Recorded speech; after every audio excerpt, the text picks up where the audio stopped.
The story opens inside a men's prison, where inmates are working out in the yard. Suddenly, an alarm sounds, ordering everyone back to their cells. As the prisoners move, one inmate corners Sam, a prison guard, and blackmails him. He demands that Sam smuggle in illegal items and send money to his associates. If Sam refuses, an inmate threatens to expose him and ruin his career, warning that Sam could end up locked in the same prison under his control. Scared and desperate, Sam lashes out and fights the inmate, but the struggle leaves him injured, a deep cut running across his face. Later, Sam visits the infirmary, where a doctor checks him for a concussion and stitches his wound. When fellow guards Tim and Ed ask what really happened, Sam lies. He claims the inmate had been giving him trouble for a while. According to Sam, he simply ordered the man back to his cell, but the inmate resisted. Things escalated, Sam says. The inmate headbutted him, forcing Sam to defend himself with his nightstick. Tim isn't convinced. Your first mistake, he tells Sam, was letting him get that close instead of calling for backup. To protect Sam from further retaliation,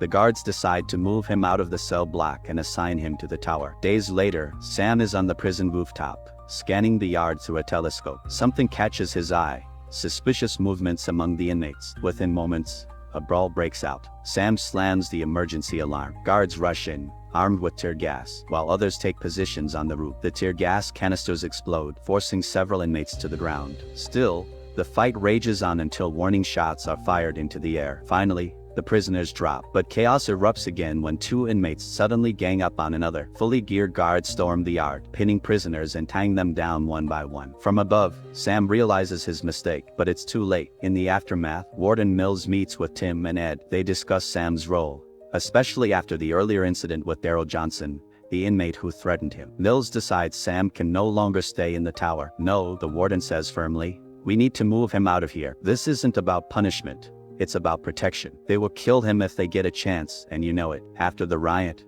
the guards debate Sam's future. Tim argues that since Sam was already attacked once, it makes sense to keep him away from the inmates for his own safety. Ed, however, suggests transferring him to another department, maybe receiving discharge, or even perimeter patrol. Tim keeps pushing back, insisting Sam is in real danger. They'll kill him if they get the chance, he warned. But Warden Mills has the final word. Ignoring both Tim and Ed's objections, he orders Sam to be sent to the women's prison. To make the transfer secure, he even calls for a lockdown. Ed protests that putting Sam in a women's facility could create a new set of problems. Those girls will be all over him, he says, but the warden is firm. If he can't be trusted around inmates here, maybe he needs a different career. It's the women's prison or he's out. Sam has no choice. We follow him as he arrives at the women's facility. Standing to the side, he allows the female inmates to pass. Many of them make playful, suggestive gestures in his direction, calling out and testing his reaction. One inmate in particular, Cherry,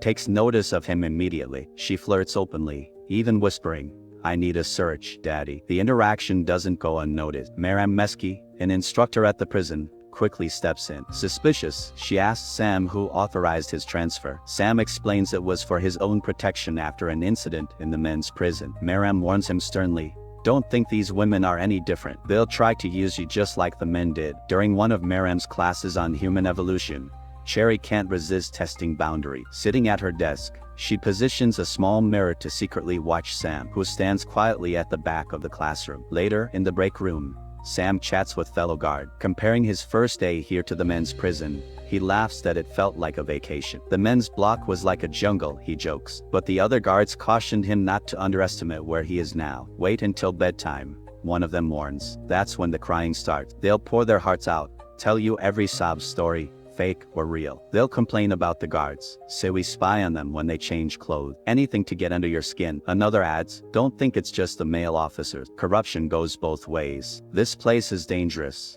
just in a different way. Their advice to Sam is clear. Act like a robot, follow every rule, and never get personal. That night, the lockdown begins. One by one, guards secure each cell, but then they find trouble. An inmate has a confiscated phone hidden away. Let me see here. Stand and face the wall. The guard shakes his head. What a waste of money. Come on, you know the rules. The tension is clear. Sam's new environment may feel different, but danger here is just as real, only more subtle and unpredictable. Later that night, Sam is assigned to lock the cells. When he reaches Cherry's, she pretends to be reading a magazine. Checking in, Sam asks, you good? Cherry flashes him a playful smile and replies that she's fine before softly requesting, close 17. Sam locks the door and continues his duty. The following day, Sam stands by the classroom door as the inmates file in. One inmate deliberately shoves Cherry into him. She clutches his jacket, leans in close, and whispers, "I'll see you tonight." A nearby female guard catches the moment and pulls Sam aside. "Get your head straight," she warns, "or else these women will eat you alive." That night, Sam walks the block,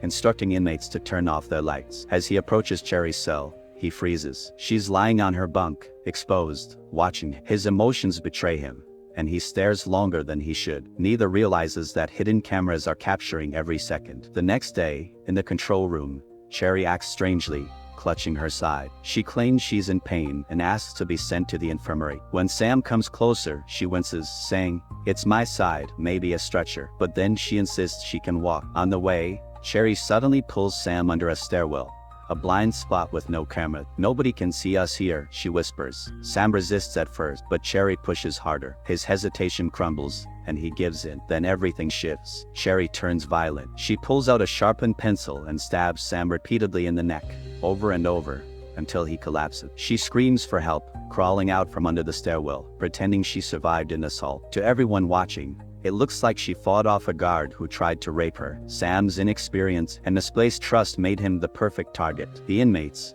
hardened by violence and manipulation, knew exactly how to exploit his weaknesses. Investigators later review the case. One questions whether Cherry's story of self-defense holds up. There were no defensive wounds on her body, no scratches, no bruises, no torn clothing. Sam, on the other hand, was stabbed nearly 30 times in the neck. Those injuries look more like a one-sided attack than a struggle. Still, within prison walls, truth is slippery. These women have no options, one investigator explained. They're immune to lies, immune to threats. The only thing that might crack them is compassion. But compassion comes too late for Sam. A young, inexperienced officer is dead, posthumously branded a predator, while Cherry walks away as if she survived an attack. Thank you for watching. Please subscribe.